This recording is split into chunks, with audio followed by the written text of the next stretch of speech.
ਸਤਿ ਸ਼੍ਰੀ ਅਕਾਲ ਜੀ। ਪੰਜਾਬੀ ਰੇਡੀਓ ਤੇ ਪੰਜਾਬੀ ਟੀਵੀ USA ਵੇਖ ਸੁਣ ਰਹੇ ਸਾਰੇ ਸਰੋਤਿਆਂ ਦਾ ਬਹੁਤ-ਬਹੁਤ ਸਵਾਗਤ ਹੈ ਪ੍ਰੋਗਰਾਮ ਖਬਰ ਤੇ ਨਜ਼ਰ ਦੇ ਵਿੱਚ। ਇਸ ਪ੍ਰੋਗਰਾਮ ਦੇ ਵਿੱਚ ਦੇਸ਼ ਭਰ ਨਾਲ ਜੁੜੀਆਂ ਹੋਈਆਂ ਬਹੁਤ ਸਾਰੀਆਂ ਵੱਖ-ਵੱਖ ਖਬਰਾਂ ਤੇ ਚਾਨਣਾ ਪਾਈਦਾ, ਜਿਹੜੀਆਂ ਕਿ ਅਮਰੀਕਾ ਦੇ ਹਿਸਾਬ ਨਾਲ ਤੁਹਾਡੇ ਸਾਰੀ ਰਾਤ ਅਤੇ ਭਾਰਤ ਦੇ ਹਿਸਾਬ ਦੇ ਨਾਲ ਸਾਰੇ ਦਿਨ ਦੇ ਵਿੱਚ ਅਹਿਮ ਜੋ ਕੁਝ ਵਾਪਰਿਆ ਹੈ ਉਹ ਹੁੰਦਾ ਹੈ। ਸੋ ਇਸ ਖਬਰ ਦੇ ਉੱਪਰ, ਇਹਨਾਂ ਖਬਰਾਂ ਦੇ ਉੱਪਰ ਚਾਨਣਾ ਪਾਉਣ ਦੇ ਲਈ ਸਾਥ ਹੁੰਦਾ ਹੈ ਸੀਨੀਅਰ ਪੱਤਰਕਾਰ ਮਿੰਟੂ ਗੁਰਸਰੀਆ ਹੋਣਾ ਦਾ। ਸੋ ਉਹਨਾਂ ਨੂੰ ਨਾਲ ਲੈਂਦੇ ਆ ਤੇ ਫਿਰ ਰੁੱਖ ਖਬਰਾਂ ਦਾ ਕਰਾਂਗੇ। ਬਹੁਤ ਬਹੁਤ ਸਵਾਗਤ ਹੈ ਜੀ। ਸ਼ੁਕਰੀਆ ਸਾਰਿਆਂ ਨੂੰ। ਸਤਿ ਸ੍ਰੀ ਅਕਾਲ ਜੀ। ਸਤਿ ਸ੍ਰੀ ਅਕਾਲ ਜੀ। ਸੋ ਸਭ ਤੋਂ ਪਹਿਲਾਂ ਕਰਦੇ ਚਲੀਏ ਅੱਜ ਦੇ ਸਾਡੇ ਇਸ ਪ੍ਰੋਗਰਾਮ ਦੇ ਸਪਾਂਸਰਸ ਦਾ ਧੰਨਵਾਦ। ਸਭ ਤੋਂ ਪਹਿਲਾਂ ਖਾਲਸਾ ਇੰਸ਼ੋਰੈਂਸ ਏਜੰਸੀ ਲੰਬੇ ਸਮੇਂ ਤੋਂ ਇੰਸ਼ੋਰੈਂਸ ਦੇ ਖੇਤਰ ਦੇ ਵਿੱਚ ਸੇਵਾਵਾਂ ਨਿਭਾ ਰਹੇ ਨੇ। ਸੰਪਰਕ ਨੰਬਰ ਹੈ 408 272 2500। ਟਿਰਕੀਆਣਾ ਇਮੀਗ੍ਰੇਸ਼ਨ ਲਾਅ ਫਰਮ। ਜੇ ਟਿਰਕੀਆਣਾ ਹੋਣਾ ਨਾਲ ਸੰਪਰਕ ਕਰ ਸਕਦੇ ਹੋ ਜੇਕਰ ਇਮੀਗ੍ਰੇਸ਼ਨ ਬਾਬਤ ਕਿਸੇ ਤਰ੍ਹਾਂ ਦੀ ਸਲਾਹ ਕਰਨੀ ਹੈ। Krishan Dhanota Yuba City, Baljinder Singh Nijjar Woodland. GN lube ਵਾਲੇ ਟਰੱਕ ਵਾਸ਼ ਕਰਦੇ ਨੇ, ਆਇਲ ਚੇਂਜ ਕਰਦੇ ਨੇ, ਬ੍ਰੇਕਸ ਦਾ ਕੰਮ ਤਸੱਲੀ ਬਖਸ਼ ਕਰਦੇ ਨੇ। ਨਵੇਂ ਪੁਰਾਣੇ ਟਾਇਰ ਵੀ ਤੁਸੀਂ ਇਹਨਾਂ ਤੋਂ ਖਰੀਦ ਸਕਦੇ ਹੋ। ਲੋਕੇਸ਼ਨ ਸੈਂਟਾਨੇਲਾ ਦੇ ਵਿੱਚ ਹੈ। ਨਿੰਮਾ ਸੋਹਤਾ ਹੋਣਾ ਦਾ ਨੰਬਰ ਤੁਹਾਡੇ ਨਾਲ ਸਾਂਝਾ ਕਰ ਲੈਂਦੇ ਆ। ਨੰਬਰ ਹੈ 209 277 0113। Jaswinder Singh Nagra, Roseville, Avtar Singh Sangha Yuba City, Baldev Singh Kang Yuba City. ਬਹੁਤ ਬਹੁਤ ਧੰਨਵਾਦ ਹੈ ਇਹਨਾਂ ਸਪਾਂਸਰਸ ਦਾ ਜਿਹਦੇ ਜ਼ਰੀਆ ਬਣਦੇ ਨੇ ਇਹਨਾਂ ਪ੍ਰੋਗਰਾਮਾਂ ਨੂੰ ਤੁਹਾਡੇ ਤੱਕ ਪਹੁੰਚਦਾ ਕਰਨ ਦੇ ਲਈ। ਸੋ ਹੁਣ ਰੁੱਖ ਖਬਰਾਂ ਦਾ ਕਰਦੇ ਹਾਂ। ਸੋ ਸਭ ਤੋਂ ਪਹਿਲਾਂ ਮਿੰਟੂ ਜੀ ਪਾਇਓ ਚਾਨਣਾ।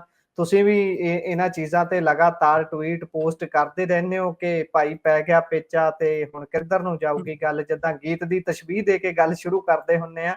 ਜ਼ਰਾ ਪਾਇਓ ਚਾਨਣਾ। ਉਧਰ ਹਰਿਆਣਾ ਪੱਟਾਂ ਤੇ ਥਾਪੀਆਂ ਮਾਰੀ ਜਾਂਦਾ, ਕਹਿੰਦੇ ਹਰਿਆਣਾ ਸਰਕਾਰ ਸੁਪਰੀਮ ਕੋਰਟ ਜਾਣ ਦੀ ਤਿਆਰੀ 'ਚ। ਹਾਂਜੀ, ਬਿਲਕੁਲ ਬਿਲਕੁਲ। ਮੈਂ ਕਹਿੰਦਾ ਹੁੰਦਾ ਕਿ ਬਿੱਲਾ ਤੰਦੂਰ 'ਚ ਫਸ ਗਿਆ ਐਨ ਜੀ। ਇਹਨੂੰ ਕਿ ਚੱਕਿਆਂ 'ਚੋਂ ਚੰਗਿਆੜੇ ਨਿਕਲ ਰਹੇ ਨੇ। ਟੱਕਰ ਪੂਰੀ ਸਖਤ ਹੈ। ਕਹਾਣੀ ਦੇਖੋ ਇਹ ਆ ਕਿ ਅੱਜ ਇੱਧਰ ਆਪਣੇ ਸਰ ਪਾਰਟੀ ਮੀਟਿੰਗ ਸੀਗੀ ਤੇ ਉਸ ਤੋਂ ਬਾਅਦ ਮਾਨ ਸਾਹਿਬ ਨੇ ਕਿਹਾ ਕਿ ਭਾਈ ਉੱਕਾ ਪਾਣੀ ਨਹੀਂ ਹੈਗਾ ਸਾਡੇ ਕੋਲ, ਅਸੀਂ ਨਹੀਂ ਦੇਣਾ ਤੇ ਸਾਰੇ ਸਾਡੇ ਨਾਲ ਆ। ਇੱਥੋਂ ਤੱਕ ਵੀ ਜਾਖੜ ਸਾਹਿਬ ਹੋਰਾਂ ਨੇ ਬੇਸ਼ੱਕ ਤਾਲੇ ਲਾਉਣ ਨੂੰ ਗੈਰ ਵਾਜਬ ਦੱਸਿਆ, ਪਰ ਪਾਣੀ ਦੇ ਮਾਮਲੇ ਦੇ ਵਿੱਚ ਭਾਜਪਾ ਦਾ ਸਟੈਂਡ ਜਿਹੜਾ ਉਹ ਸਪਸ਼ਟ ਕੀਤਾ ਕਿ ਅਸੀਂ ਬੂੰਦ ਵੀ ਪਾਣੀ ਦੇਣ ਦੇ ਹੱਕ 'ਚ ਨਹੀਂ ਆ। ਮਤਲਬ ਕਿ ਜੋ ਪੰਜਾਬ ਦਾ ਬਣਦਾ ਸਰਦਾ ਹੱਕ ਹੈ ਉਹ ਤੋਂ ਇਲਾਵਾ ਅਸੀਂ ਕੁਛ ਨਹੀਂ ਜਾਣਦੇ ਬਈ। ਤੋ ਕਹਿਣ ਦਾ ਭਾਵ ਇਹ ਆ। ਮਿੰਟੂ ਜੀ ਇੱਥੇ ਚਾਨਣਾ ਪਾ ਦਿਓ ਕਿ ਇਹ ਭਾਜਪਾ ਦਾ ਸਟੈਂਡ ਹੈ ਜਾਂ ਫਿਰ ਜਾਖੜ ਦਾ ਸਟੈਂਡ ਹੈ। ਨਹੀਂ, ਇਹ ਭਾਜਪਾ ਦਾ ਹੀ ਹੈ ਨਾ। ਬਤੌਰ ਜਦੋਂ ਸਰਬ ਪਾਰਟੀ ਮੀਟਿੰਗ ਹੁੰਦੀ ਹੈ ਉਹਦੇ ਚ ਕੋਈ ਵੀ ਗਿਆ ਨਾ ਜਿਹੜਾ ਤਾਂ ਪਾਰਟੀ ਦਾ ਹੀ ਕਹਿ ਲੋ ਕਿ ਨੁਮਾਇੰਦਾ ਹੁੰਦਾ, ਨੁਮਾਇੰਦਾ ਜੀ। ਚਾਹੇ ਉਹ ਕਿਸੇ ਨੂੰ ਵੀ ਭੇਜਦੇ ਨੇ। ਉੱਥੇ ਮਨੋਰੰਜਨ ਕਾਲੀਆ ਵੀ ਸੀਗੇ ਨਾ। ਜੀ, ਦੋ ਜਾਣੇ ਸੀ ਜੀ। ਦੋ ਜਾਣੇ ਸੀਗੇ। ਤਾਂ ਇਹਦਾ ਮਤਲਬ ਕਿ ਭਾਜਪਾ ਦੇਖੋ, ਰਵਨੀਤ ਬਿੱਟੂ ਦਾ ਵੀ ਬਿਆਨ ਦੇਖੋ ਨਾ। ਭਾਜਪਾ ਕਿਵੇਂ ਪੰਜਾਬ 'ਚ ਕਹਿ ਦੂਗੀ ਜੀ? ਪੰਜਾਬ ਦੀ ਭਾਜਪਾ ਇਕਾਈ ਜਿੱਥੇ ਹੀ ਇਹ ਗੱਲ ਕਹਿ ਦੂਗੀ ਤੇ ਆਮ ਆਦਮੀ ਪਾਰਟੀ ਉੱਥੇ ਹੀ ਉਹਨਾਂ ਨੂੰ ਧੋ ਦਊਗੀ ਤੇ ਹੋ ਹੀ ਨਹੀਂ ਨਾ ਸਕਦਾ। ਰਵਨੀਤ ਬਿੱਟੂ ਦਾ ਵੀ ਬਿਆਨ ਇਸੇ ਤਰ੍ਹਾਂ ਦਾ ਹੀ ਸੀਗਾ। ਠੀਕ ਆ, ਮਤਲਬ ਕਿ ਕੁਝ ਚੀਜ਼ਾਂ ਹੋ ਜਾਂਦੀਆਂ। ਸੋ ਜਿਹੜੇ ਬੰਦੇ ਉੱਥੇ ਗਏ ਨੇ ਉਹ ਪਾਰਟੀਆਂ ਵਜੋਂ ਗਏ ਨੇ, ਪਾਰਟੀਆਂ ਦੇ ਨੁਮਾਇੰਦਿਆਂ ਵਜੋਂ ਗਏ ਨੇ, ਨਾ ਕਿ ਇੰਡੀਵਿਜੂਅਲ ਕੈਪੈਸਿਟੀ 'ਚ ਕੋਈ ਗਿਆ। ਉਹ ਗੱਲ ਕਲੀਅਰ ਹੋ ਜਾਂਦੀ ਹੈ। ਸੈਕੰਡ ਥਿੰਗ ਕਿ ਉਧਰ ਵੀ ਸਰ ਪਾਰਟੀ ਮੀਟਿੰਗ ਹੋਈ ਅੱਜ ਹਰਿਆਣੇ ਦੇ ਵਿੱਚ ਵੀ। ਗੱਲ ਉੱਥੇ ਵੀ ਇਹੋ ਹੀ ਆ ਨਾ ਕਿ ਉਹ ਕਹਿੰਦੇ ਆ ਕਿ ਬਈ ਅਸੀਂ ਛੱਡਣਾ ਨਹੀਂ ਆ। ਤੇ ਤੀਜੇ ਪਾਸੇ ਜੇ ਤੁਸੀਂ ਵੇਖੋਗੇ ਤਾਂ ਦਿੱਲੀ ਦੇ ਵਿੱਚ ਇੱਕ ਮੀਟਿੰਗ ਹੋਈ ਆ BBMB ਦੇ। ਉੱਥੇ ਅਧਿਕਾਰੀ ਪਹੁੰਚੇ ਹੋਏ ਸਨ, ਟੌਪ ਮੋਸਟ ਅਧਿਕਾਰੀ। ਫਿਰ ਹਰਿਆਣਾ, ਹਿਮਾਚਲ, ਰਾਜਸਥਾਨ, ਚੰਡੀਗੜ੍ਹ, ਇਹਨਾਂ ਸਾਰਿਆਂ ਦੇ ਜਿਹੜੇ ਕਹਿ ਲਓ ਕਿ ਵੱਡੇ ਬਿਊਰੋਕਰੇਟ ਸੀਗੇ, ਮੁੱਖ ਸਕੱਤਰ ਪੱਧਰ ਦੇ, ਉਹ ਉੱਥੇ ਗਏ ਹੋਏ ਸੀਗੇ। ਉੱਥੇ ਦੱਸਦੇ ਆ ਕਿ ਜਿਹੜੇ ਕੇਂਦਰੀ ਗ੍ਰਹਿ ਸਕੱਤਰ ਨੇ ਗੋਬਿੰਦ ਮੋਹਨ, ਉਹਨਾਂ ਨੇ ਪੰਜਾਬ ਤੇ ਹਰਿਆਣਾ ਨੂੰ ਇਸ ਮਾਮਲੇ 'ਚ ਜ਼ਿੱਦ ਛੱਡਣ ਵਾਸਤੇ ਕਿਹਾ ਕਿ ਜ਼ਿੱਦ ਛੱਡੋ ਯਾਰ। ਨਾਲ ਹੀ ਹਰਿਆਣੇ ਨੂੰ ਪਾਣੀ ਦੀ ਕਿੰਨੀ ਜ਼ਰੂਰਤ ਹੈ ਉਹਦੇ ਵਾਸਤੇ ਵੀ BBMB ਦੇ ਕੋਲ ਤਰਕ ਪੇਸ਼ ਕਰਨ ਦਾ ਉਹਨਾਂ ਨੇ ਕਿਹਾ, ਹਵਾਲਾ ਦਿੱਤਾ। ਪਰ ਦੂਜੇ ਪਾਸੇ ਹਰਿਆਣੇ ਦੀ ਜਿਹੜੀ ਕਹਿ ਲਓ ਕਿ ਜਿਹੜੀ ਪਾਰਟੀ ਮੀਟਿੰਗ ਸੀਗੀ, ਸਾਰਾ ਕੁਝ ਹੋਇਆ ਤਾਂ ਉਸ ਤੋਂ ਬਾਅਦ ਉਹਨਾਂ ਨੇ ਕਿਹਾ ਕਿ ਭਾਈ ਹੁਣ ਅਸੀਂ ਉਹਨਾਂ ਨੇ ਮੀਟਿੰਗ ਬੁਲਾਈ ਆ, ਹੋਈ ਨਹੀਂ ਹਲੇ। ਮਤਲਬ ਕਿ ਉਹਨਾਂ ਨੇ ਵੀ ਮੀਟਿੰਗ ਬੁਲਾਈ ਆ, ਪਰ ਉਹਨਾਂ ਨੇ ਇਹ ਕਿਹਾ ਕਿ ਅਸੀਂ ਸੁਪਰੀਮ ਕੋਰਟ ਜਾਵਾਂਗੇ। ਮਤਲਬ ਅੱਜ ਸ਼ਾਇਦ ਦੇਰ ਸ਼ਾਮ ਤੱਕ ਸੁਪਰੀਮ ਕੋਰਟ 'ਚ ਪਟੀਸ਼ਨ ਫਾਈਲ ਕਰ ਚੁੱਕੇ ਹੋਣਗੇ, ਕਿਉਂਕਿ ਉਹਨਾਂ ਦੀ ਸਿੰਜਾਈ ਮੰਤਰੀ ਹੈ ਬੀਬੀ ਸ਼ਰੂਤੀ, ਜਿਹੜੀ ਉਸਨੇ ਕਿਹਾ ਸੀਗਾ ਕਿ ਭਾਈ ਅਸੀਂ ਸੁਪਰੀਮ ਕੋਰਟ ਦੇ ਵਿੱਚ ਜਾਵਾਂਗੇ। ਇਹ ਵੀ ਦਿਲਚਸਪ ਹੈ ਹੁਣ ਕਿ Punjab and Haryana high court ਨੂੰ ਛੱਡ ਕੇ ਉਹ ਸਿੱਧਾ ਸੁਪਰੀਮ ਕੋਰਟ 'ਚ ਜਾ ਰਹੇ ਨੇ। ਸ਼ਾਇਦ ਉੱਥੇ ਜ਼ਿਆਦਾ ਮੇਰੇ ਖਿਆਲ ਦੇ ਨਾਲ ਨਿਬੇੜਾ ਹੋਏਗਾ, ਜਾਂ ਅਧਿਕਾਰ ਖੇਤਰ ਹੀ ਉਹਨਾਂ ਦਾ ਬਣਦਾ ਹੋਏਗਾ, ਐਸਾ ਵੈਸਾ ਕੁਝ ਹੋਏਗਾ। ਤਾਂ ਕਹਿਣ ਦਾ ਮਤਲਬ ਹੈ ਕਿ ਹਰਿਆਣੇ ਨੇ ਅੱਜ ਸਪਸ਼ਟ ਕਰ ਦਿੱਤਾ ਕਿ ਅਸੀਂ ਇਸ ਲੜਾਈ ਨੂੰ ਕਾਨੂੰਨੀ ਚੌਖਟੇ 'ਚ ਵੀ ਖੜਾਂਗੇ। ਤੇ ਗੱਲ ਹੁਣ ਇੱਥੋਂ ਤੁਰੀ ਹੈ, ਜਿਵੇਂ ਆਪਾਂ ਅੱਗੇ ਵੀ ਗੱਲ ਕੀਤੀ ਹੈ ਤਕਨੀਕੀ ਤੌਰ ਤੇ, ਕਿ ਤੁਰਦੀ ਆ ਗਈ ਆ ਹੁਣ ਇੱਕ ਅੜ ਫਸਤੇ ਕਿ ਹਰਿਆਣਾ ਜਿਹੜਾ ਕਹਿੰਦਾ ਕਿ 103% ਬੇਸ਼ੱਕ ਅਸੀਂ ਪਾਣੀ ਇਸਤੇਮਾਲ ਕੀਤਾ, ਬਟ ਭਾਈ ਅਸੀਂ ਹੋਰ ਪਾਣੀ ਲੈਣਾ ਹੈ ਬਈ, ਯਾਨੀ ਜਿਹੜੇ ਆਪਣੇ 100% ਕੋਟੇ ਤੋਂ ਪਹਿਲਾਂ ਹੀ ਵਰਤ ਚੁੱਕੇ ਆ, ਉਹ ਕਹਿੰਦੇ ਕਿ ਪਾਣੀ ਅਸੀਂ ਲੈਣਾ ਹੀ ਆ। ਤਾਂ ਦੂਸਰੇ ਪਾਸੇ ਪੰਜਾਬ ਕਹਿੰਦਾ ਕਿ ਨਹੀਂ ਯਾਰ, ਅਸੀਂ ਹਾਲੇ ਆਪਦਾ 11% ਯੂਜ਼ ਕਰਨਾ, ਦੱਸੋ ਅਸੀਂ ਕਿੱਥੋਂ ਕਰੀਏ। ਬਸ ਲੜਾਈ ਇੱਥੋਂ, ਖਿੱਚੋਤਾਣ ਇੱਥੋਂ। ਹੁਣ ਦੱਸਦੇ ਆ ਕਿ ਜਿਹੜੀ ਉੱਥੇ ਮੀਟਿੰਗ ਹੋਈ, ਜਿਹੜੀ ਕੇਂਦਰੀ ਲੈਵਲ ਦੀ ਕਹਿ ਲਓ, ਕੇਂਦਰੀ ਪੱਧਰ ਦੀ ਮੀਟਿੰਗ ਸੀ, ਜਿਹਦੇ ਵਿੱਚ ਸਟੇਕ ਹੋਲਡਰ ਸਾਰੇ ਸੀਗੇ, ਤਾਂ ਉੱਥੇ ਬੜਾ ਵੱਡਾ ਦਬਾਅ ਬਣਾਇਆ ਗਿਆ ਗੁਰਪ੍ਰੀਤ ਜੀ। ਆਂਦੇ ਆ ਵੀ ਪੰਜਾਬ ਦੇ ਅਧਿਕਾਰੀ ਤੇ ਪੈਰ ਹੀ ਗੱਡ ਕੇ ਖੜ ਗਏ, ਉਹ ਕਹਿੰਦੇ ਕਿ ਨਹੀਂ ਅਸੀਂ ਨਹੀਂ ਦੇਣਾ। 4000 ਕਿਊਸਿਕ ਮੈਕਸਿਮਮ ਅਸੀਂ ਦੇ ਸਕਦੇ ਹਾਂ, ਅੱਜ ਤੋਂ ਵੱਧ ਹੈ ਹੀ ਨਹੀਂ ਹੈ। ਮਤਲਬ ਕਿ ਪੂਰਾ ਤਾਣ ਲੱਗਿਆ। ਸਰ ਮੈਂ ਤੁਹਾਨੂੰ ਕੱਲ ਹੀ ਦੱਸਿਆ ਸੀਗਾ ਕਿ ਭਗਵੰਤ ਮਾਨ ਤੇ ਵੀ ਦਬਾਅ ਪਾਉਣ ਦੇ ਯਤਨ ਜਾਰੀ ਸਨ। ਇਸ ਤੋਂ ਇਲਾਵਾ ਜਿਹੜੀ ਕੇਂਦਰੀ ਪੱਧਰ ਦੀ ਮੀਟਿੰਗ ਹੈ, ਮਤਲਬ ਕਿ ਜਿੱਥੇ ਤੁਸੀਂ ਦੇਖੋ ਕਿ ਗ੍ਰਹਿ ਮਹਿਕਮੇ ਦੇ ਸੈਕਟਰੀ ਬੈਠੇ ਨੇ, ਤਾਂ ਤੁਸੀਂ ਸੋਚੋ ਕਿੱਡਾ ਵੱਡਾ ਤਾਮਝਾਮ ਹੈ। ਤਾਂ ਉੱਥੇ ਉਹ ਸਾਡੇ ਅਧਿਕਾਰੀ ਜਿਹੜੇ ਆ ਉਹ ਅੜ ਗਏ। ਉਹਨਾਂ ਨੂੰ ਪਤਾ ਸੀਗਾ ਕਿ ਹੁਣ ਪਿੱਛੇ ਮੁੜਨ ਦਾ ਕੋਈ ਤੁੱਕ ਨਹੀਂ ਹੈ। ਜੇ ਪਿੱਛੇ ਮੁੜੇ ਤੇ ਮੇਟੂ ਜੀ ਇੱਥੇ ਦੱਸ ਸਕਦੇ ਹੋ ਕਿਹੜੇ ਅਫਸਰ ਸਾਹਿਬਾਨ ਸੀ ਜਿਨ੍ਹਾਂ ਨੇ ਹਿੱਕ ਡਾਈ ਹੈ ਪੰਜਾਬ ਦੇ ਲਈ? ਕਿਉਂਕਿ ਆਪਾਂ ਚੀਫ ਸੈਕਟਰੀ ਹੋਏਗਾ ਕ੍ਰਿਸ਼ਨ ਕੁਮਾਰ ਜੀ। ਨਹੀਂ, ਉਹ ਤਾਂ ਇਰੀਗੇਸ਼ਨ ਦੇ ਹੋ ਗਏ ਨਾ ਜੀ। ਚੀਫ ਸੈਕਟਰੀ ਪੱਧਰ ਦੀ ਇਹ ਮੇਰੇ ਖਿਆਲ ਦੇ ਨਾਲ ਮੀਟਿੰਗ ਸੀਗੀ। ਹੈਡ ਜਿਹੜੇ ਹੁੰਦੇ ਬਿਊਰੋਕਰੇਟਸ, ਇਹ ਨਾਮ ਜੀ, ਇਹ ਨਾਮ ਮੈਂ ਇਸ ਕਰਕੇ ਪੁੱਛਿਆ ਕਿਉਂਕਿ ਆਪਾਂ ਅਕਸਰ ਆਮ ਤੌਰ ਤੇ ਗੱਲ ਕਰਦੇ ਆ ਨਾ ਵੀ ਪੋਲੀਟੀਸ਼ੀਅਨਾਂ ਦੇ ਨਾਲ ਰਲ ਕੇ ਬਿਊਰੋਕ੍ਰੇਸੀ ਵੀ ਉਨਾ ਹੀ ਨੁਕਸਾਨ ਕਰਦੀ ਹੈ ਪੰਜਾਬ ਦਾ, ਜਿੰਨੇ ਪੋਲੀਟੀਸ਼ੀਅਨਾਂ ਨੂੰ ਆਪਾਂ ਐਪਰੀਸ਼ੀਏਸ਼ਨ ਵੀ ਦੇ ਦਈਏ। ਨਹੀਂ, ਇੱਕ ਚੀਜ਼ ਨੂੰ ਸਮਝਣ ਦੀ ਜ਼ਰੂਰਤ ਹੁੰਦੀ ਹੈ। ਉਹ ਦੇਖੋ, ਉਹ ਮਤਲਬ ਕਿ ਉਹ ਉਹਨਾਂ ਲੋਕਾਂ ਵਾਸਤੇ ਹੁੰਦਾ ਹੈ ਕਿ ਜਿਨ੍ਹਾਂ ਨੇ ਬਸ ਇੱਕ ਰਸੇ ਜਾਣਾ ਹੈ। ਮੈਂ ਤੁਹਾਨੂੰ ਕਲੀਅਰ ਕਰਾਂ ਕਿ ਜਿਹੜਾ ਕੋਈ ਵੀ ਉੱਥੇ ਮੰਨ ਲਓ, ਇਹ ਤੇ ਮੇਰੇ ਖਿਆਲ ਦੇ ਨਾਲ ਮੇਰਾ ਆਪਣਾ ਮੰਨਣਾ ਕਿ ਚੀਫ ਸੈਕਟਰੀ ਪੱਧਰ ਦੀ ਮੀਟਿੰਗ ਸੀਗੀ, ਉਹਦੇ ਚ ਸਾਰੇ ਚੀਫ ਸੈਕਟਰੀ ਗਏ ਹੋਣਗੇ। ਮੰਨ ਲਓ ਕੋਈ ਡਾਇਰੈਕਟਰ ਵੀ ਜਾਂਦਾ ਡਿਪਾਰਟਮੈਂਟ ਦਾ, ਉਹਨੇ ਉੱਥੇ ਜਾ ਕੇ ਸਰਕਾਰ ਦੀ ਹੀ ਲਾਈਨ ਟੋ ਕਰਨੀ ਹੈ, ਯਾਨੀ ਉੱਥੇ ਸਰਕਾਰ ਹੀ ਸਮਝ ਲਓ ਬੋਲ ਰਹੀ ਹੈ, ਚਾਹੇ 4th ਕਲਾਸ ਨੂੰ ਕਿਉਂ ਨਾ ਭੇਜ ਦੇਣ। ਮਤਲਬ ਕਿ ਉੱਥੇ ਸਰਕਾਰ ਹੀ ਬੋਲੇਗੀ ਕਿ ਸਰਕਾਰ ਦਾ ਜੋ ਸਟੈਂਡ ਹੈ ਉਹ ਅਧਿਕਾਰੀ ਨੇ ਉਹੀ ਰੱਖਣਾ ਹੈ। ਮਤਲਬ ਕਿ ਚਾਹੇ ਉੱਥੇ ਦਰਜਾ 1 ਹੈ, ਚਾਹੇ ਦਰਜਾ 4 ਹੈ, ਚਾਹੇ ਸੈਕਟਰੀ ਪੱਧਰ ਦਾ ਹੈ, ਚਾਹੇ ਚੀਫ ਸੈਕਟਰੀ ਹੈ, ਉਹਨਾਂ ਨੇ ਸਰਕਾਰ ਦਾ ਹੀ ਸਟੈਂਡ ਰੱਖਣਾ। ਜਿਵੇਂ BBMB ਦੀ ਜਿਹਦੀ ਮੀਟਿੰਗ ਸੀ, ਉਹਦੇ ਚ ਕ੍ਰਿਸ਼ਨ ਕੁਮਾਰ ਜਿਹੜੇ ਗਏ ਨੇ, ਤਾਂ ਕ੍ਰਿਸ਼ਨ ਕੁਮਾਰ ਅੜ ਗਏ।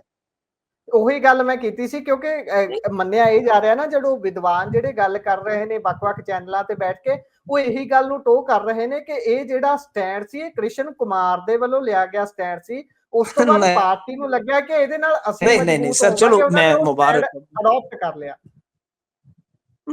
ਨਹੀਂ ਸਰ, ਦੇਖੋ ਚਲੋ ਸਾਰਿਆਂ ਦੇ ਆਪੋ ਆਪਣੇ ਨਜ਼ਰੀਏ ਹੁੰਦੇ ਨੇ। ਤੁਸੀਂ ਮੈਨੂੰ ਇਹ ਦੱਸੋ ਕਿ ਸਰਕਾਰ ਦੀ ਬਿਨਾ ਪਰਮਿਸ਼ਨ ਤੋਂ, ਸਰਕਾਰ ਦੀ ਬਿਨਾ ਸਹਿਮਤੀ ਤੋਂ ਕੋਈ ਅਫਸਰ ਜਾ ਕੇ ਇਦਾਂ ਕਿਸੇ ਬੋਰਡ ਦੇ ਵਿੱਚ ਅੜ ਸਕਦਾ ਹੈ ਜੀ?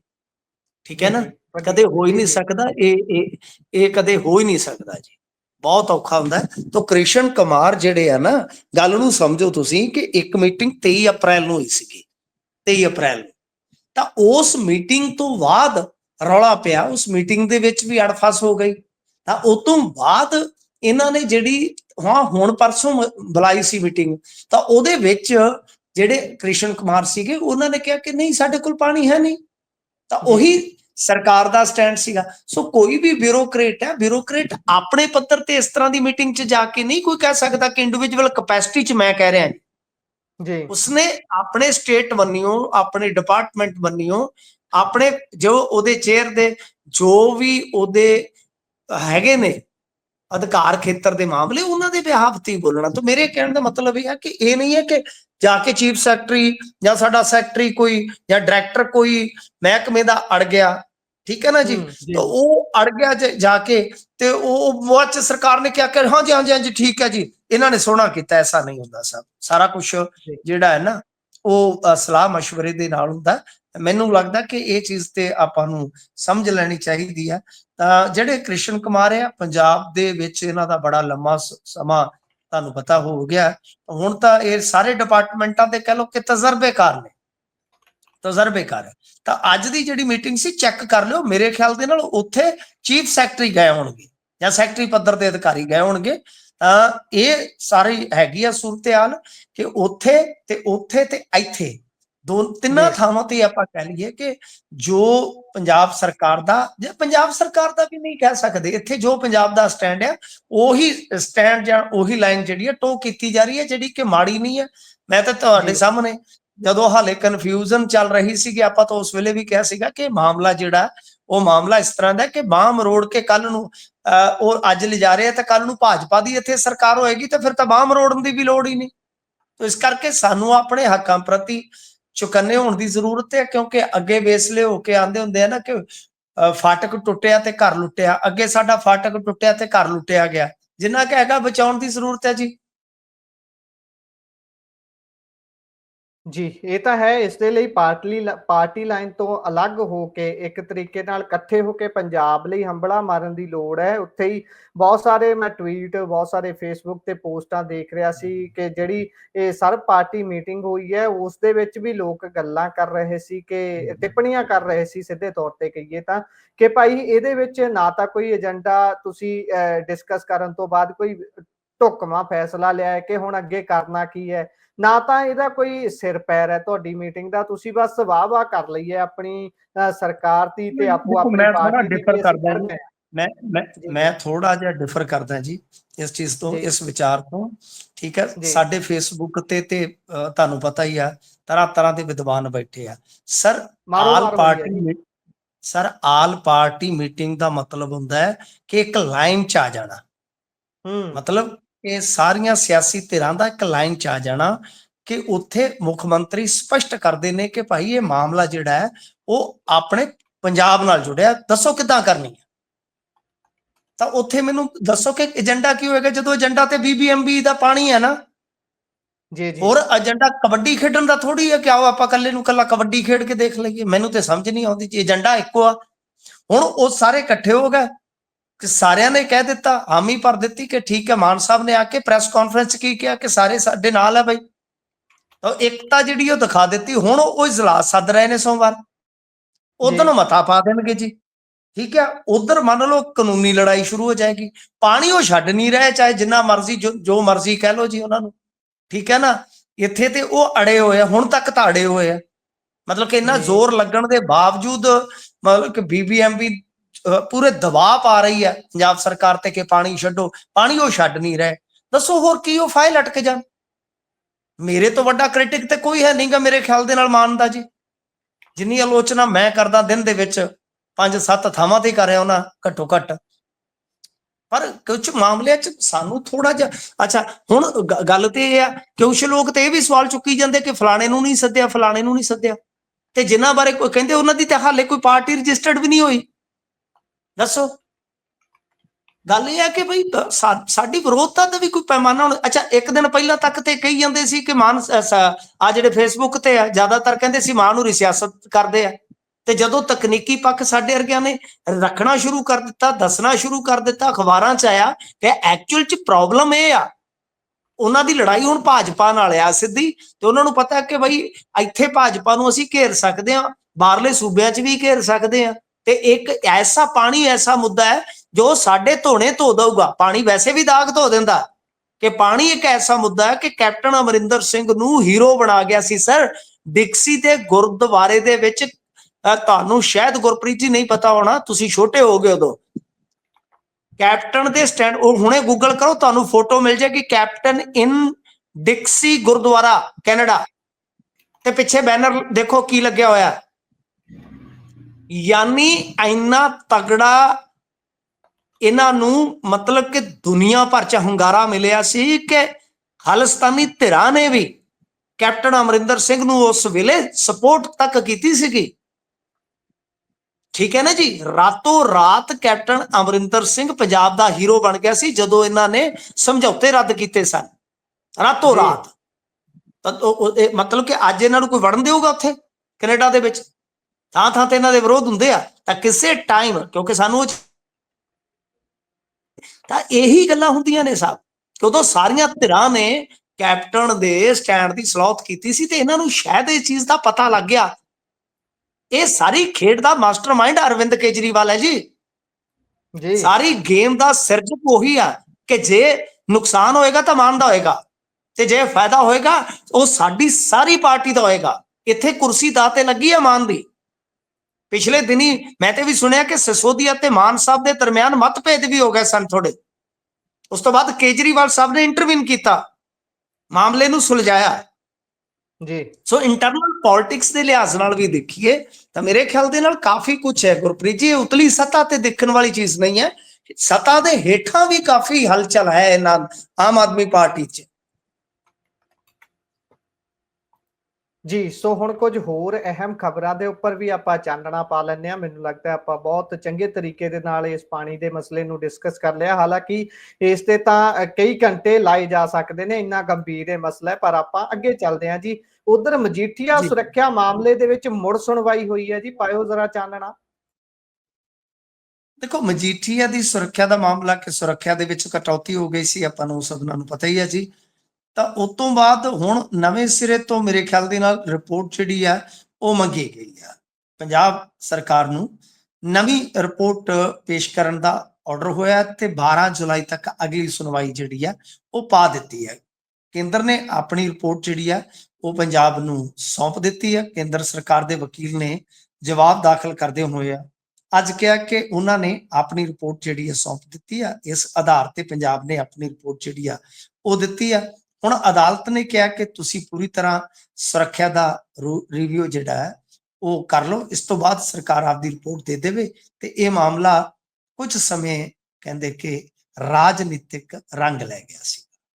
ਖੈਰ ਗੱਲ ਇਹ ਆ ਕਿ ਆਪਾਂ ਵੇਖਿਆ ਹੀ ਆ ਹੁਣ ਵਿਕਰਮ ਮਜੀਠੀਆ ਹੋਰਾਂ ਦੀ ਜਿਹੜੀ ਸੁਰੱਖਿਆ ਹੈ ਕੁਛ ਇਸ ਤਰ੍ਹਾਂ ਵੀ ਗਰਾਊਂਡ ਜੇ ਆਪਾਂ ਦੇਖੀਏ ਥੋੜਾ ਮਜ਼ਬੂਤ ਇਸ ਮਾਮਲੇ 'ਚ ਹੋ ਜਾਂਦਾ ਕਿ ਪਿਛਲੇ ਦਿਨੀ ਜਿਹੜੀ ਚੈਟ ਵਾਇਰਲ ਹੋਈ ਸੀ, ਡੈਫੀਨੇਟਲੀ ਆਪਾਂ ਕਹਿ ਲਈਏ ਕਿ ਮਜੀਠੀਆ ਨੂੰ ਜਿਹੜੀ ਪਹਿਲਾਂ Z+ ਸ਼ਾਇਦ Z ਕੈਟਾਗਰੀ ਦੀ ਸੀ, Z+ ਨਹੀਂ ਸੀਗੀ, ਉਹਨੂੰ ਹਾਲ ਦੇ ਵਿੱਚ ਘਟਾ ਕੇ Y ਕੈਟਾਗਰੀ ਦਾ ਕਰ ਦਿੱਤਾ ਸੀਗਾ। ਤਾਂ ਇਹ ਹੈ ਕਿ ਹੋ ਸਕਦਾ ਚੈਟ ਵਾਲਾ ਮਾਮਲਾ ਚਾਹੇ ਸਾਰੇ ਹਵਾਲਿਆਂ ਦੇ ਨਾਲ ਵਾਪਸ Y ਤੋਂ Z ਤੱਕ ਦਾ ਸਫ਼ਰ ਜਿਹੜਾ ਤੈਅ ਹੋ ਜਾਵੇ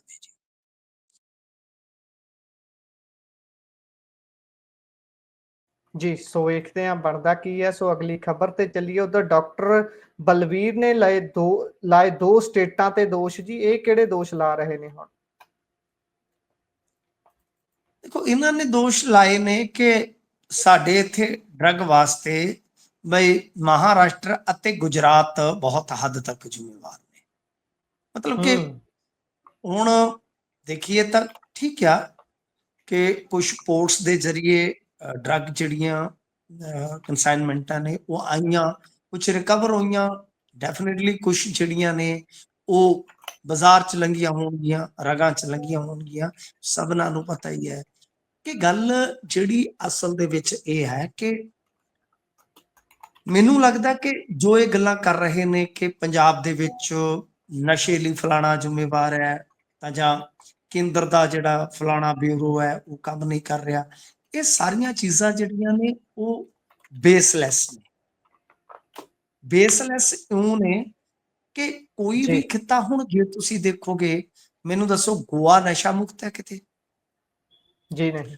ਬੰਬੇ ਜਿਹਨੂੰ ਮੁੰਬਈ ਕਹਿੰਦੇ ਉਹ ਨਸ਼ਾ ਮੁਕਤ ਆ, ਦਿੱਲੀ ਕਿਤੇ ਨਸ਼ਾ ਮੁਕਤ ਆ, ਹਰਿਆਣਾ ਕਿਤੇ ਨਸ਼ਾ ਮੁਕਤ ਆ। ਪਿਛਲੇ ਦਿਨੀ ਹਿਮਾਚਲ ਵਾਲਿਆਂ ਨੇ ਕੀ ਕਿਹਾ ਸੀ ਅਤੇ ਆਮ ਆਦਮੀ ਪਾਰਟੀ ਦੇ ਤੇ ਉਹ ਕਸ਼ਮੀਰ ਬੈਠੇ ਨੇ ਸਾਨੂੰ ਕਹਿਤਾ ਸੀ ਪੰਜਾਬ ਵਾਲਿਆਂ ਨੂੰ ਜੀ।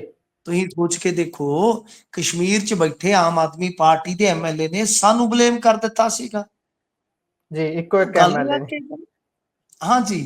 ਠੀਕ ਆ, ਮੇਰੇ ਖਿਆਲ ਦੇ ਨਾਲ ਸਾਨੂੰ ਆਪਣਾ ਘਰ ਦੇਖਣ ਦੀ ਜ਼ਰੂਰਤ ਹੈ, ਕਿਉਂਕਿ ਇੱਕ ਪਾਸੇ ਤੇ ਤੁਸੀਂ ਐਂਟੀ ਡਰੋਨ ਸਿਸਟਮ ਜਿਹੜਾ ਉਹ ਬਾਰਡਰ ਤੇ ਲਾਉਣ ਜਾ ਰਹੇ ਹੋ, ਉਹਦਾ ਮਤਲਬ ਕਿ ਬਾਰਡਰ ਬੰਨਿਓ ਵੀ ਆਉਂਦਾ। ਮੈਂ ਡਾਕਟਰ ਬਲਬੀਰ ਦਾ ਧਿਆਨ ਇਸ ਪਾਸੇ ਦਵਾ ਦਿਆਂ ਕਿ ਤੁਹਾਨੂੰ ਸ਼ਾਇਦ ਯਾਦ ਨਹੀਂ ਹੋਣਾ, ਲੁਧਿਆਣੇ 'ਚ ਚੱਲਦੀ ਫੈਕਟਰੀ ਜਿਹਦੇ ਚੋਂ 65 ਕਿਲੋ ਹੈਰੋਇਨ ਹੀ ਫੜੀ ਗਈ ਸੀਗੀ, ਉਹ ਵੀ ਆ ਕੇ ਐਨਸੀਬੀ ਵਾਲਿਆਂ ਨੇ ਫੜੀ ਸੀਗੀ।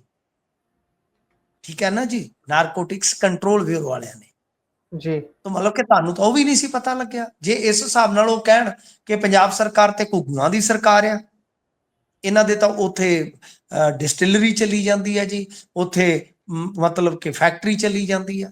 ਸੋ ਇਹ ਚੀਜ਼ਾਂ ਨੇ, ਸਰਕਾਰ ਇੱਥੋਂ ਦੀ ਵੀ ਯਤਨ ਕਰਦੀ, ਉੱਥੋਂ ਦੀ ਵੀ ਯਤਨ ਕਰਦੀ। ਹਾਂ ਠੀਕ ਹੈ, ਕੁਝ ਪੋਰਟਸ ਦੇ ਜ਼ਰੀਏ ਕਾਫੀ ਵੱਡੀਆਂ ਰਿਕਵਰੀਆਂ ਹੋਈਆਂ ਨੇ, ਤਾਂ ਵੱਡੀਆਂ ਰਿਕਵਰੀਆਂ ਇੱਥੇ ਤਾਂ ਤੁਸੀਂ ਰਿਕਵਰ ਕਰਦੇ ਹੋ ਤਾਂ ਤੁਸੀਂ ਅੰਕੜੇ ਦੱਸਦੇ ਹੋ ਜੀ, ਇੰਨੇ ਅਸੀਂ ਪਰਚੇ ਦਰਜ ਕਰ ਲਏ, ਇੰਨੀ ਰਿਕਵਰੀ ਕਰ ਲਈ, ਤਾਂ ਫਿਰ ਉਹ ਤੁਹਾਡੇ ਨਾਲੋਂ ਤਾਂ ਉਹਨਾਂ ਦੀ ਰਿਕਵਰੀ ਕਈ ਗੁਣਾ ਜ਼ਿਆਦਾ। ਕੀ ਇਹਨੂੰ ਉਹਨੂੰ ਪ੍ਰਾਪਤੀ ਮੰਨੋਗੇ ਕਿ ਇਹਨੂੰ ਪ੍ਰਾਪਤੀ ਮੰਨੋਗੇ, ਮੈਨੂੰ ਦੱਸੋ ਜੀ।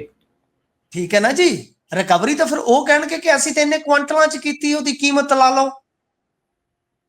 ਤਾਂ ਤੁਸੀਂ ਜੋ ਆਪਣੀ ਪਿੱਠ ਥਾਪੜਦੇ ਹੋ ਕਿ ਅਸੀਂ ਇੰਨੀ ਰਿਕਵਰੀ ਕਰ ਲਈ।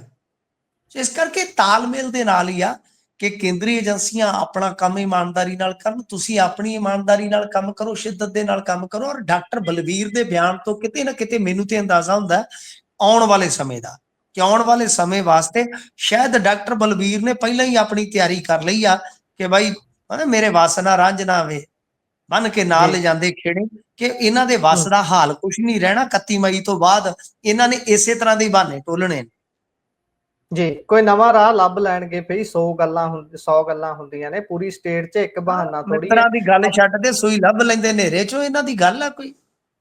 ਜੀ ਇੱਥੇ ਇਸੇ ਨਾਲ ਜੁੜਦੀ ਗੱਲ ਤੇ ਮੈਂ ਚਾਨਣਾ ਪਾ ਦਿਆਂ, ਕਿਉਂਕਿ ਮੈਂ ਵੀ ਬੀਤੇ ਕੱਲ ਨਾ ਅਖਬਾਰ ਦੇ ਪਹਿਲੇ ਪੰਨੇ ਤੇ ਦੇਖ ਰਿਹਾ ਸੀ, ਇਹਨਾਂ ਨੇ ਐਡ ਬੜੀ ਵੱਡੀ ਲਾਈ ਹੋਈ ਹੈ ਕਿ ਮੋਹਾਲੀ ਦੇ ਵਿੱਚ ਇੱਕ ਡੀ ਐਡਿਕਸ਼ਨ ਸੈਂਟਰ ਦਾ ਉਦਘਾਟਨ ਅਰਵਿੰਦ ਕੇਜਰੀਵਾਲ ਹੁਣੀ ਖੁਦ ਆਪ ਕਰਨਗੇ। ਉਸ ਤੋਂ ਬਾਅਦ ਮੈਂ ਖੋਜ ਕਰਨ ਦੀ ਕੋਸ਼ਿਸ਼ ਜੀ। ਨਹੀਂ Gurpreet ji, de addiction centre ਦਾ ਨਹੀਂ, ਡੀ ਐਡਿਕਸ਼ਨ ਸੈਂਟਰ ਦੇ ਨਵੀਨੀਕਰਨ ਦਾ ਜੀ। ਉਹ ਚਲੋ ਬਹੁਤ ਬਹੁਤ ਧੰਨਵਾਦ, ਤੁਸੀਂ ਇਸ ਤੇ ਚਾਨਣਾ ਪਾਇਆ ਕਿ ਇਸ ਤੇ ਮਾਫ ਕਰਨਾ, ਮੇਰੇ ਜਾਣਕਾਰੀ 'ਚ ਵਾਧਾ ਕੀਤਾ। ਮੈਂ ਦੱਸ ਰਿਹਾ, ਉਸ ਤੋਂ ਬਾਅਦ ਮੈਂ ਥੋੜੀ ਜੀ ਇੱਥੇ ਖੋਜ ਕਰਨ ਦੀ ਕੋਸ਼ਿਸ਼ ਕੀਤੀ, ਤੇਜ਼ੀ ਨਾਲ ਆਉਣਾ ਇਸ ਤੇ। 303 ਪੰਜਾਬ ਦੇ ਵਿੱਚ ਕਹਿੰਦੇ ਡੀ ਐਡਿਕਸ਼ਨ ਸੈਂਟਰ ਨੇ, ਇਹਨਾਂ ਵਿੱਚੋਂ ਸਰਕਾਰੀ ਨਾਲੋਂ ਵਧੇਰੇ ਜਿਹੜੇ ਉਹ ਪ੍ਰਾਈਵੇਟ ਨੇ, ਤੇ 590 ਓਟ ਸੈਂਟਰ ਨੇ।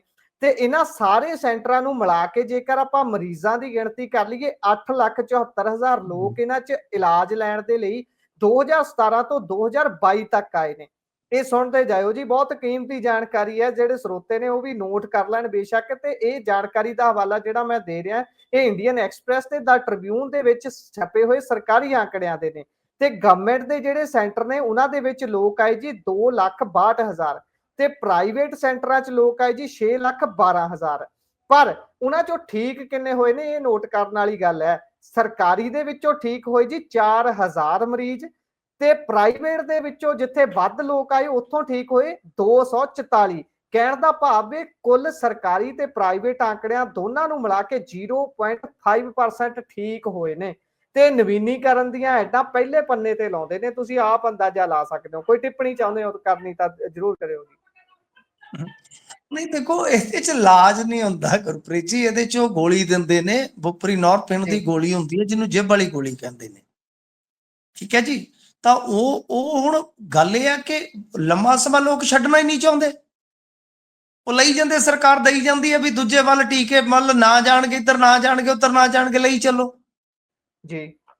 ਇਸੇ ਕਰਕੇ ਹੀ ਉਹ ਪਿਛਲੇ ਦਿਨੀ ਇੱਕ ਬੰਦੇ ਤੇ ਪਰਚਾ ਵੀ ਦਰਜ ਹੋਇਆ ਸੀਗਾ। ਕਾਂਗਰਸ ਦੀ ਗਵਰਨਮੈਂਟ 'ਚ ਵੀ ਇੱਕ ਬਹੁਤ ਵੱਡਾ 2-250 ਕਰੋੜ ਦਾ ਘਪਲਾ ਹੋਇਆ ਸੀ ਇਹਨਾਂ ਗੋਲੀਆਂ ਦਾ। ਪਿਛਲੇ ਦਿਨੀ ਇੱਕ ਬੰਸਲ ਨਾਮ ਦੇ ਵਿਅਕਤੀ ਤੇ, ਜਿਹਦੇ 22 ਨਸ਼ਾ ਛੁਡਾਊ ਕੇਂਦਰ ਸੀਗੇ, ਉਹਦੇ ਤੇ ਪਰਚਾ ਦਰਜ ਹੋਇਆ ਸੀ ਗੋਲੀਆਂ ਬਲੈਕ 'ਚ ਮਾਰਕੀਟ 'ਚ ਵੇਚਣ ਦਾ। ਮਤਲਬ ਕਿ ਉਹ ਬਲੈਕ ਦਾ ਇੱਕ ਧੰਦਾ ਹੈ ਜੀ। ਉਹ ਗੋਲੀ ਜਿਹੜੀ ਆ, ਹੁਣ ਲੋਕ ਛੱਡਣਾ ਨਹੀਂ ਚਾਹੁੰਦੇ, ਲੋਕਾਂ ਦਾ ਇੱਕ ਆਹਾਰ ਬਣਿਆ ਲੱਖਾਂ ਲੋਕਾਂ ਦਾ। ਉਹ ਗੋਲੀ ਖਾਂਦੇ ਆ, ਕੰਮ ਕਰਦੇ ਆ ਜੀ। ਠੀਕ, ਉਹ ਨਹੀਂ ਛੱਡਣਾ ਚਾਹੁੰਦੇ, ਨਾ ਹੀ ਸਰਕਾਰ ਕੋਲ ਕੋਈ ਪਾਲਿਸੀ। ਕੁਝ ਤਾਂ ਉਹਦੇ ਵਿੱਚੋਂ ਇਹੋ ਜਿਹੇ ਨੇ ਜਿਹੜੇ ਇਕੱਠੀਆਂ ਗੋਲੀਆਂ 10-10 ਕਰਕੇ ਬਾਹਰ ਵੇਚਦੇ ਨੇ ਬਲੈਕ ਦੇ ਫਿਰ ਵਿੱਚ। ਮੈਂ ਉਹ ਉਹੀ ਮੈਂ ਤਾਂ ਕਈ ਤੁਹਾਨੂੰ ਵਾਰ ਦੱਸਿਆ ਜੀ, ਉਹ ਤਾਂ ਧੰਦਾ ਬਣ ਗਿਆ ਨਾ। ਕੋਈ ਜੀ ਨਸ਼ਾ ਜੀ ਜੇ ਇਹ 4000 5000 ਐਸਾ ਹੋਏਗਾ ਜਿਨ੍ਹਾਂ ਦਾ ਦਿਲ ਕੀਤਾ ਕਿ ਨਹੀਂ ਯਾਰ ਬਸ ਕਰੋ, ਦਫਾ ਕਰੋ, ਛੱਡੋ, ਜਾਓ ਕਿਸੇ ਹੋਰ ਨਸ਼ੇ ਤੇ ਲੱਗ ਗਏ ਜਾ ਕੇ, ਤੇ ਜੀ ਇਹਨਾਂ ਦੇ ਜੀ ਕਾਗਜ਼ਾਂ 'ਚ ਉਹ ਨਹੀਂ ਹੋਣ ਲੱਗੇ ਤਾਂ ਉਹ ਛੱਡ ਗਿਆ ਜੀ। ਤਾਂ ਕਹਿਣ ਜੀ ਦਾ ਮਤਲਬ ਉਹੀ ਹੈ ਇਹ ਕੋਈ ਐਕੂਰੇਟ ਡਾਟਾ ਨਹੀਂ ਹੈ ਕਿ ਜੀ ਬਈ ਉਹ ਕਿੰਨੇ ਬੰਦੇ ਛੱਡ ਗਏ, ਜਿਹੜੇ ਕਿ ਉਹ ਪੱਕੇ ਛੱਡ ਗਏ, ਜਿਹੜੇ ਤੁਸੀਂ 0.5 ਕਹਿ ਰਹੇ ਹੋ ਕਿ ਉਹ ਵੀ ਪੱਕੇ ਜੀ ਛੱਡ ਕੇ, ਹੋ ਸਕਦਾ ਉਹ ਕੱਲ ਨੂੰ ਜਾ ਕੇ ਕਿਸੇ ਹੋਰ ਭੁੱਕੀ ਤੇ ਲੱਗ ਗਏ ਹੋਣ। ਜੀ ਸਮਝਦੇ ਹੋ ਜੀ ਨਾ? ਤਾਂ ਕਹਿਣ ਦਾ ਮਤਲਬ ਇਹ ਹੈ ਕਿ ਇਹਨਾਂ ਦੇ ਕੋਲ ਇਹ ਚੀਜ਼ਾਂ ਦਾ ਕੋਈ ਠੋਸ ਪ੍ਰਮਾਣ ਨਹੀਂ ਹੈ। ਉਹ ਉਹੀ ਲੋਕ ਆ ਜਿਹੜੇ ਲੋਕ, ਅੱਛਾ ਪਹਿਲਾਂ ਤੇ ਹੁਣ ਤਾਂ ਥੋੜਾ ਇਹਨਾਂ ਨੇ ਕਰ ਦਿੱਤਾ, ਪਹਿਲਾਂ ਤਾਂ ਇੱਕ ਇੱਕ ਫੋਨ ਨੰਬਰ ਤੇ ਆਧਾਰ ਕਾਰਡ ਤੇ ਪਤਾ ਨਹੀਂ ਕਿੰਨੇ ਕਿੰਨੇ ਬੰਦੇ ਚੜੇ ਹੋਏ ਸੀਗੇ ਜੀ। ਸੋ ਇਸ ਕਰਕੇ ਇਹ ਆਪਣੇ ਆਪ ਦੇ ਵਿੱਚ ਕਹਿ ਲਓ ਕਿ ਇਹ ਐਸੀ ਵਿਧੀ ਹੈ ਜਿਹਦੇ ਵਿੱਚ ਕੋਈ ਸਮਾਂ ਨਿਸ਼ਚਿਤ ਨਹੀਂ ਇੱਕ ਬੰਦੇ ਵਾਸਤੇ ਕਿ ਇਹਨੂੰ 6 ਮਹੀਨਿਆਂ 'ਚ ਅਸੀਂ ਸਾਲ 'ਚ ਕਲੀਨ ਕਰਨਾ। ਕਈ ਬੰਦੇ ਜਿਹੜੇ 5-5 7-7 ਸਾਲ ਤੋਂ ਇਹ ਗੋਲੀ ਜਿਹੜੀ ਆ ਉਹ ਇਸਤੇਮਾਲ ਕਰ ਰਹੇ ਜੀ। ਸੋ ਅਗਲੀ ਖਬਰ ਤੇ ਚਲੀਏ ਤੇਜ਼ੀ ਦੇ ਨਾਲ। ਉਧਰ ਫਿਰੋਜ਼ਪੁਰ ਦੇ ਵਿੱਚੋਂ ਅਨੋਖਾ ਮਾਮਲਾ ਸਾਹਮਣੇ ਆਇਆ ਜੀ। ਇਹ ਕਿਹੜਾ ਮਾਮਲਾ ਹੈ ਇਹੋ ਜਿਹਾ ਅਨੋਖਾ? ਦੇਖੋ ਇਹਦੇ ਵਿੱਚ ਕੀ ਹੈ ਕਿ ਫੱਤੂ ਵਾਲਾ ਪਿੰਡ ਆ ਛਾਉਣੀ ਦੇ ਲਾਗੇ, ਉੱਥੇ 에ਅਰ ਫੋਰਸ ਦੀ ਇੱਕ ਕਹਿ ਲਓ ਕਿ ਹਵਾਈ ਪੱਟੀ ਸੀਗੀ ਜਿਹਨੂੰ ਜਹਾਜ਼ ਅੱਡਾ ਕਹਿ ਦਿੰਦੇ ਸੀਗੇ। ਉਹ ਜ਼ਮੀਨ ਹੀ ਕਹਿੰਦੇ ਗਾਂ ਵਿਕ ਗਈ ਆ। ਵੈਸੇ ਤੇ ਐਕਵਾਇਰ ਕੀਤੀ ਸੀ ਅੰਗਰੇਜ਼ ਰਾਜ ਦੇ ਵਿੱਚ 1939 ਚ, ਤੇ ਜਿਹੜਾ 62 65 71 ਦੇ ਜੰਗ ਹੋਏ ਆ ਉਹਦੇ ਵਾਸਤੇ ਉਹ ਇਸਤੇਮਾਲ ਵੀ ਹੋ ਚੁੱਕੀ, ਹਿਸਾਬ ਲਾ ਲਓ। ਤੇ ਜਿਹੜਾ ਉਹਦਾ ਕਹਿ ਲਓ ਕਿ ਮਾਲਕ ਸੀਗਾ ਉਹਦੀ 1991 ਚ ਡੈਥ ਹੋਈ ਆ। 1997 ਚ ਹੇਰ-ਫੇਰ ਸ਼ੁਰੂ ਹੁੰਦਾ ਤੇ ਆ 2009-10 ਦੇ ਨੇੜੇ ਦੱਸਦੇ ਜਾ ਕੇ ਤੇ ਉਹ ਕਹਿ ਲਓ ਕਿ ਦਰਜ ਹੋ ਜਾਂਦੀ ਆ ਨਿੱਜੀ ਤੌਰ ਤੇ। ਹਿਸਾਬ ਲਾ ਲਓ 에ਅਰ ਫੋਰਸ ਦੀ ਹਾਈ ਕੋਰਟ ਚ ਮਾਮਲਾ ਗਿਆ ਤਾਂ ਹਾਈ ਕੋਰਟ ਦੇ ਜੱਜ ਤੇ ਮੱਥਾ ਫੜ ਕੇ ਬਹਿ ਗਏ। ਉਹਨਾਂ ਕਿਹਾ ਤੁਹਾਡਾ ਭਲਾ ਜਾ ਕੀ ਹੋਏ, ਦੇਸ਼ ਦੀ ਸੁਰੱਖਿਆ ਦੇ ਨਾਲ ਏਡਾ ਤਕੜਾ ਖਿਲਵਾੜ। ਤਾਂ ਮਤਲਬ ਕਿ ਮੈਂ ਤਾਂ ਕਹਿਣਾ ਕਿ ਦੁਨੀਆ ਕਹਿੰਦੇ ਨੇ ਕਿ ਪਰੇ ਤੋਂ ਪਰੇ ਪਈ ਆ। ਮੈਂ ਕਿਹਾ ਹੋਏਗੀ ਪਰੇ ਤੋਂ ਪਰੇ, ਪਰ ਜਿੰਨੀ ਵੀ ਦੁਨੀਆ ਪਰੇ ਤੋਂ ਪਰੇ ਪਈ ਆ ਉਹ ਸਾਡੇ ਤੋਂ ਪਰੇ ਪਈ ਆ, ਪਿੱਛੇ ਪਈ ਆ। ਸਰ ਗੱਲ ਇਹ ਆ ਕਿ ਮੈਂ ਤੇ ਅੱਗੇ ਹਾਸੇ ਨਾਲ ਲਿਖਿਆ ਸੀ, ਮੈਂ ਕਿਹਾ ਸਿਆਣਿਆਂ ਦੀ ਕਹਾਵਤ ਹੈ ਕਿ ਅੱਗ ਖਾਊ ਤੇ ਅੰਗਿਆਰ ਹੱਗੂ। ਤੇ ਜਿਹੜੇ ਬੰਦੇ ਹਵਾਈ ਪੱਟੀ ਖਾ ਗਏ ਤੇ ਉਹ ਕੀ ਕਰਨਗੇ ਗਾਂ ਸਵੇਰ ਨੂੰ?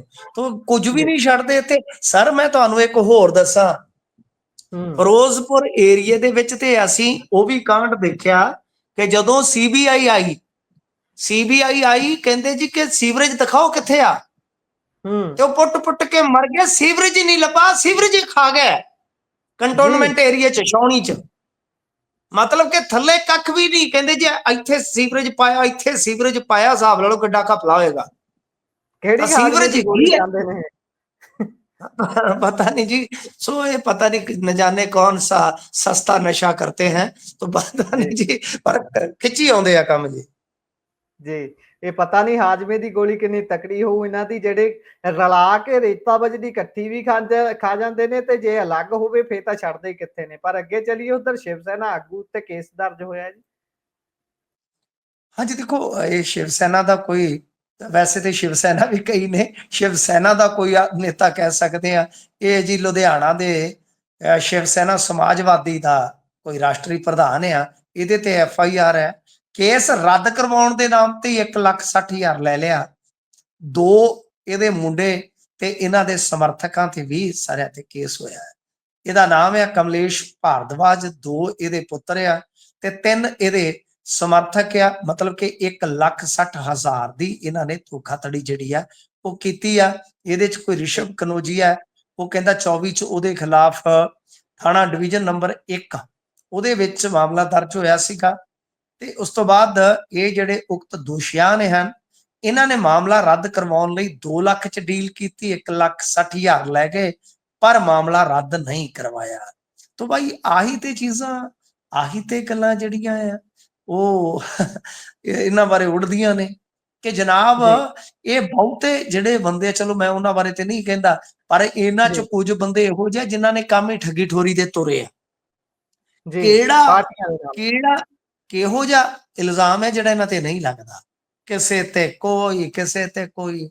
ਸੋ ਇਹ ਸਮਝ ਲੈਣਾ ਚਾਹੀਦਾ ਕਿ ਇਹ ਜੋ ਕੁਛ ਕਰਦੇ ਕਰਾਉਂਦੇ ਨੇ, ਬਹੁਤ ਹੱਦ ਤੱਕ ਉਹਨਾਂ ਦੇ ਵਿੱਚ ਕੁਝ ਐਂਗਲ ਆ ਹੀ ਹੁੰਦੇ ਆ ਕਿਸੇ ਨੂੰ ਸਿਕਿਉਰਿਟੀ ਚਾਹੀਦੀ ਹੈ, ਕਿਸੇ ਨੂੰ ਕੁਝ ਹੋਰ ਸਟੇਟਸ ਸਿੰਬਲ ਚਾਹੀਦੇ ਆ, ਉਹਦੇ ਵਿੱਚ ਇਹੀ ਹੁੰਦਾ ਕਿ ਜਨਤਾ ਤੇ ਪ੍ਰਭਾਵ ਪਾਓ ਤੇ ਇਹੋ ਜਿਹੀਆਂ ਮੁਰਗੀਆਂ ਫਸਾ ਲਓ, ਫਿਰ ਨਾ ਹੱਡੀ ਛੱਡੋ ਨਾ ਕਲਗੀ। ਜੀ, ਸੋ ਤੇਜ਼ੀ ਦੇ ਨਾਲ ਪਾ ਦਿਓ ਅਗਲੀ ਖਬਰ ਤੇ ਵੀ ਚਾਨਣਾ, ਜਿਹੜੀ ਕਿ ਮਾਨਸਾ ਤੋਂ ਹੈ, ਜਿੱਥੇ ਦਾ ਟੈਲੈਂਟ ਤੇ ਟਿੱਬੇ ਦੋਵੇਂ ਮਸ਼ਹੂਰ ਨੇ। ਕਹਿੰਦੇ ਉੱਥੇ ਵਕੀਲ ਹੀ ਆਪਸ ਚ ਗੁੱਥਮ ਗੁੱਥਾ ਹੋ ਗਿਆ ਜੀ। ਚੈਂਬਰ ਨੂੰ ਲੈ ਕੇ ਗੋਲੀ ਚੱਲੀ ਹੈ ਜੀ। ਹੁਣ ਇੱਕ ਵਕੀਲ ਤੇ ਮਾਮਲਾ ਦਰਜ ਹੋ ਗਿਆ, ਤਾਂ ਤੁਸੀਂ ਦੇਖੋ ਕਿ ਕਾਨੂੰਨ ਦੇ ਜਿਹੜੇ ਇਸ ਤਰ੍ਹਾਂ ਦੇ ਕਾਨੂੰਨਦਾਨ ਆ, ਜਿਨ੍ਹਾਂ ਨੇ ਕਾਨੂੰਨ ਪੜ੍ਹਨਾ ਹੈ, ਕਾਨੂੰਨ ਸਿੱਖਣਾ ਹੈ, ਕਾਨੂੰਨ ਫਿਰ ਉਹ ਲਾਗੂ ਕਰਨਾ, ਆਪਣੀਆਂ ਬਹਿਸਾਂ ਦੇ ਵਿੱਚ ਲੋਕਾਂ ਨੂੰ ਨਿਆਂ ਦਿਵਾਉਣਾ, ਲੋਕਾਂ ਨੂੰ ਬਰੀ ਕਰਵਾਉਣਾ, ਉਹ ਤੇ ਆਪ ਹੀ ਫਸੇ ਪਏ ਆ। ਤਾਂ ਅੱਗੇ ਵੀ ਇਸ ਤਰ੍ਹਾਂ ਦੇ ਮਾਮਲੇ ਕਈ ਥਾਈਂ ਹੋਏ ਆ। ਤਾਂ ਚੈਂਬਰਾਂ ਨੂੰ ਲੈ ਕੇ ਹੁੰਦਾ ਕਿ ਚੈਂਬਰ ਜਿਹੜੀ ਹੈ ਉਹ ਬਣਦੇ ਆ, ਉਹ ਕਈ ਵਾਰ ਕਈ ਚੈਂਬਰ ਜਿਹੜੇ ਉਹਨਾਂ ਦੀ ਲੋਕੇਸ਼ਨ ਤੁਹਾਨੂੰ ਪਤਾ ਹਿਸਾਬ ਕਿਤਾਬ ਦੀ ਉਸ ਦੀ ਹੁੰਦੀ ਆ। ਤੇ ਦੋ ਵਕੀਲ ਜਿਹੜੇ ਲੜ ਰਹੇ ਸੀ ਚੈਂਬਰ ਨੂੰ ਲੈ ਕੇ, ਉਹਨਾਂ ਦੇ ਵਿੱਚੋਂ ਦੱਸਦੇ ਕਿ ਫਿਰ ਇੱਕ ਨੇ ਕੋਈ ਫਾਇਰਿੰਗ ਕੀਤੀ ਹੈ ਤੇ ਹੁਣ ਮਾਮਲਾ ਜਿਹੜਾ ਉਹ ਦਰਜ ਹੋ ਗਿਆ ਜੀ। ਜੀ, ਸੋ ਖਬਰਾਂ ਕੁਝ ਹੋਰ ਵੀ ਨੇ, ਹੋਰ ਵੀ ਸਨ, ਪਰ ਉਹਨਾਂ ਨੂੰ ਕੱਲ ਦੇ ਲਈ ਛੱਡ ਲੈਂਦੇ ਆ ਕਿਉਂਕਿ ਸਮਾਂ ਇਜਾਜ਼ਤ ਨਹੀਂ ਦਿੰਦਾ। ਪ੍ਰੋਗਰਾਮ ਨੂੰ ਇੱਥੇ ਹੀ ਕਰਦੇ ਆ ਸਮਾਪਤ। ਸੋ ਮਿੰਟੂ ਜੀ, ਤੁਸੀਂ ਜੁੜੇ, ਜਾਣਕਾਰੀਆਂ ਸਾਂਝੀਆਂ ਕੀਤੀਆਂ, ਬਹੁਤ ਬਹੁਤ ਧੰਨਵਾਦ ਜੀ। ਸਤਿ ਸ਼੍ਰੀ ਅਕਾਲ। ਧੰਨਵਾਦ, ਸਤਿ ਸ੍ਰੀ ਅਕਾਲ। ਸੋ ਇਹ ਸਨ ਸਾਡੇ ਨਾਲ ਮਿੰਟੂ ਗੁਰਸਰੀਆ ਜੀ, ਜਿਨ੍ਹਾਂ ਨੇ ਵੱਖ-ਵੱਖ ਖਬਰਾਂ ਦੇ ਉੱਪਰ ਚਾਨਣਾ ਪਾਇਆ। ਕਿਵੇਂ ਦਾ ਲੱਗਿਆ ਤੁਹਾਨੂੰ ਪ੍ਰੋਗਰਾਮ? ਤੁਸੀਂ ਆਪਣੇ ਵਿਚਾਰ, ਰਾਏ, ਟਿੱਪਣੀਆਂ ਸਾਡੇ ਨਾਲ ਸਾਂਝਾ ਕਰ ਸਕਦੇ ਹੋ। ਜੁੜੇ ਰਹੋ ਪੰਜਾਬੀ ਰੇਡੀਓ ਤੇ ਪੰਜਾਬੀ ਟੀਵੀ USA ਦੇ ਨਾਲ, ਕਿਉਂਕਿ ਪ੍ਰੋਗਰਾਮਾਂ ਦੀ ਲਗਾਤਾਰਤਾ ਇਸੇ ਤਰ੍ਹਾਂ ਦੇ ਨਾਲ ਬਰਕਰਾਰ ਰਹੇਗੀ। ਸਾਨੂੰ ਦਿਓ ਇਜਾਜ਼ਤ। ਧੰਨਵਾਦ। ਸਤਿ ਸ਼੍ਰੀ ਅਕਾਲ।